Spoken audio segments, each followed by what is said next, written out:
They say if you want to learn about something, read about it. But if you want to understand something, go and do it. And so in today's video, I'm going to share with you 5 of my biggest mistakes that I've made in business and what I've learned from them in the hopes that they help you avoid making the same mistakes. Let's get into it. And so the first mistake is a very interesting story about how I deceived my own self. Years ago, I was in business with a certain individual. We were in a great niche, and throughout the tenure of our relationship, what I was noticing was a certain level of deception in this individual. The reason I say the word deception and not lie is because a lie is an outright untruth. Deception is versions of the truth or half-truths that are given to everybody. And so this individual would be deceptive with customers or clients, with employees of the business, other partners in the business. And so one of the values that I hold near and dear to myself is integrity and acting in integrity and being transparent. There was complete lack of transparency with this individual because whenever deception is involved, it becomes very difficult to tell what's the truth and what's not because everything can be spun into whatever you want it to be. And so I had a conversation with this person and I said, look, I'm noticing a lot of secrets. What's going on? And this person gave me a lot of reassurances and they said, no, everything's fine, everything will be great. However, I kept noticing the deception. And so my mind would automatically be telling me, yeah, if you're in business with a deceptive person, there is deception happening with you. You just don't see it. Sure enough, years later, I'm talking years, this person deceived me and obviously I suffered a monetary loss that I'm not going to disclose. I don't blame the person. I blame myself. I deceived my own self. And because this was part of building a business in the beginning, that's when the highest amount of momentum and pressure is needed. Years and years and years later, when things were relatively established, there was a decent standing, this person turned the tables on me and just completely backed out of everything that they had committed to me. And so the lesson I learned here is never, ever, ever ignore what I can see with my eyes because actions speak far louder than words ever will. And I've carried that lesson with me. I could have learned a bad lesson. I could have learned a lesson about being suspicious of people, but those are negative lessons. Many times we go through life telling ourselves a story to fool and to delude ourselves into believing a complete lie. This leads us to the second lesson that I learned. Now, this is another business partnership.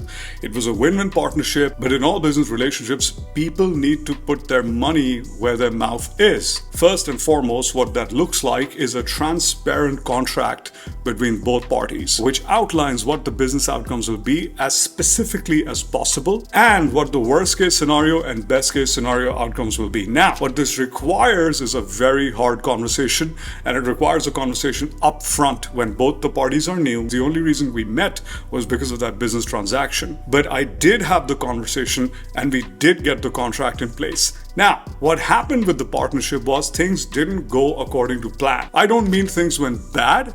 Things just didn't go the way we expected them to. We never enforced the contract. We never broke off the partnership. Things are going fine. But when you have a hard conversation up front, what that shows is their willingness to back their words with their actions. And so it's almost a litmus test of someone's intention if they give you a contract with those clauses in it. And so the lesson learned here is always have the hard conversation, regardless of how unpleasant or uncomfortable it is, up front with the person. Because here's the thing, in business, the only guarantee is that there's going to be downs and there's going to be some ups if you're lucky. What you want is someone along for the ride who keeps their word when business is down, when things aren't going according to plan. And the third lesson that I learned was looking for a discount instead of finding what's right for your business. And so this is a story where I was looking for an employee and a service provider to place that employee in my company to do a certain job for me.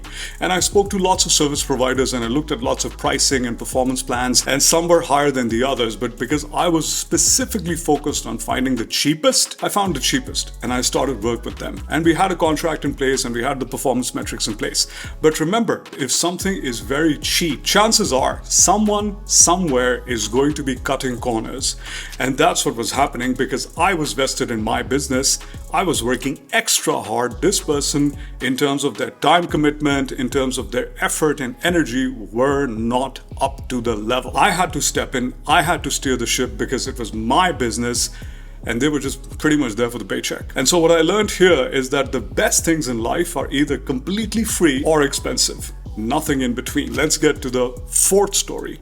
This is a story about how I hire people, and it's a story about two of my employees. What was common between both these employees is that I hired them based on the skill set required for the job, not based on the personality of the person. And the big mistake I made here was I paid by the number of hours that they worked, which was not linked to the things they had to get done. And so in case of both employees, what I learned was they reoriented their performance to putting in the hours or billing me for the hours, but not doing the work needed. One of them refused to send any reports of what they were doing. Another one of them was just doing things completely wrong just to bide the time. Whose fault is it? It's completely my fault. I get to decide the type of personality I do well with. Now we have two types of personalities. Type A, who are high-strung, achievement-oriented, get things done, and type B, who are relaxed, carefree, easygoing. I personally am more of a type A. That's what's allowed me to do well in my career.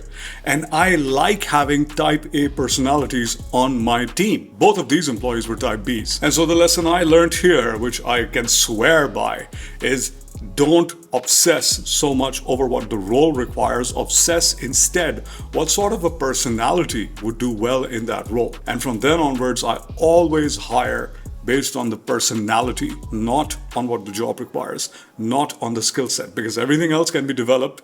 A personality is inherent. And speaking of personalities, the fifth lesson I learned was when I started changing the way I reward my employees. And so a typical company, you clock in, clock out, and you're paid by the hour. Or you hit a certain number in the target that you're given to do, and you get paid off of that. But what I did was I started rewarding not just for performance metrics, but also for personality metrics, so leadership traits. I created an indestructible, high-performing unit of people working together in cohesion without me having to do anything. And I was looking in stark contrast to two units. One of them where people were performing perfectly to the top of their level and I almost didn't need to do anything. And the other unit where I literally had to jump in all the time, ask for things, and then they would be delivered to me. Other times people would be gone. And so the lesson I learned here was understanding my employees is paramount. I can create teams that are highly competitive, highly achievement oriented with no problems in between. In fact, if I plug in a wrong person in that team, it becomes hard for that person to even survive because the team is so performance oriented. And so the lesson here is I'm going to have problems. I just need to figure out which type of problem I'm willing to have. With a type A personality, sometimes they can become so achievement oriented that I have to step in and I have to coach them because they'll be very hard on themselves. With a type B, I have to step in and I need an accountability call. I need to tell them to wake up so that they move and get things done. The only thing I can decide is which type of problem I'd rather be having, and it varies from person to person. And so I hope you found this video helpful and useful. Leave me a comment down below. Let me know which lesson was the most important one that you probably hadn't seen so far in your life. I'm out of here. I'll see you in the next one. Take care. Bye-bye.